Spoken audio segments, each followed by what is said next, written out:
বাংলাদেশের ক্রিকেট বোর্ডের এক আজব আবদার সামনে এসেছে। তারা আইসিসির দ্বারস্থ হয়েছে। আইসিসিকে মেল মারফত তারা আর্জি জানিয়েছে যে বিশ্বকাপ টি-20 বিশ্বকাপ যা আগামী মাসেই আছে, সেই টি-20 বিশ্বকাপ যেন ভারত থেকে সরিয়ে নিয়ে যাওয়া হয়।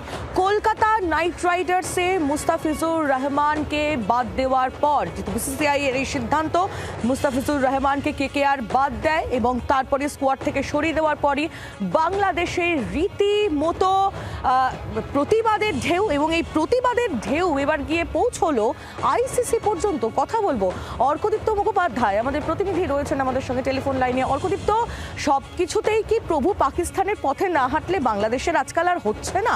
এটা তো প্র্যাকটিক্যালি অসম্ভব। সামনের মাসেই তো খেলা। একেবারেই তাই। দেখো, যেটা তুমি বলছো প্রভু পাকিস্তানের পথে না হাঁটলে বোধহয় হচ্ছে না বাংলাদেশে, আপাতত যেটা মনে হচ্ছে সেটা পরিস্থিতি কিন্তু সেটাই ইঙ্গিত করছে। বাংলাদেশ ক্রিকেট বোর্ড বা বিসিবি অফিসিয়ালি কিন্তু আইসিসি কে চিঠি লিখেছে যে ভারতে টি-20 বিশ্বকাপে তাদের যে ম্যাচগুলো রয়েছে, যে আমাদের 3টে গ্রুপ লিগের ম্যাচ কলকাতা ইডেন গার্ডেন্সে হওয়ার কথা ছিল, সে সব ম্যাচ যেন সরিয়ে শ্রীলঙ্কাতে দেওয়া হয়। ভারতে বিশ্বকাপ খেলতে আসতে চাইছে না বাংলাদেশ, এবং অফিসিয়ালি তারা চিঠি দিয়েছে তারা আইসিসি কে।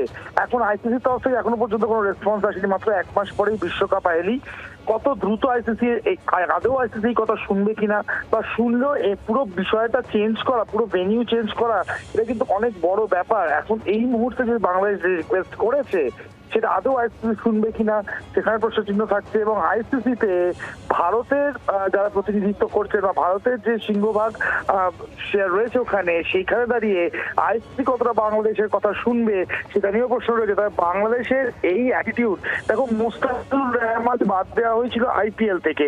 আইপিএল হচ্ছে বিসিসিআই এর নিজস্ব টুর্নামেন্ট, সেখানে আইসিসির কোনো বক্তব্য থাকতে পারে না, এটা একান্তই ভারতীয় ক্রিকেট বোর্ডের টুর্নামেন্ট। তো সেই ঘটনাকে কেন্দ্র করে বাংলাদেশ চাইছে পুরো টুর্নামেন্টে তাদের সব ম্যাচগুলো শ্রীলঙ্কাতে সরিয়ে দেওয়া হোক, তারা ইন্ডিয়াতে খেলতে চাইছে না।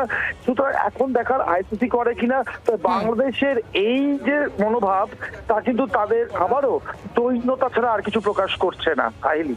এবং এই মনোভাব নিয়ে তারা কতদূর যেতে পারে সেদিকেই আমাদের নজর থাকবে। অর্কদীপ্ত, ধন্যবাদ। বাংলার আওয়াজ, বাঙালির আবেগ, জি 24 ঘন্টা।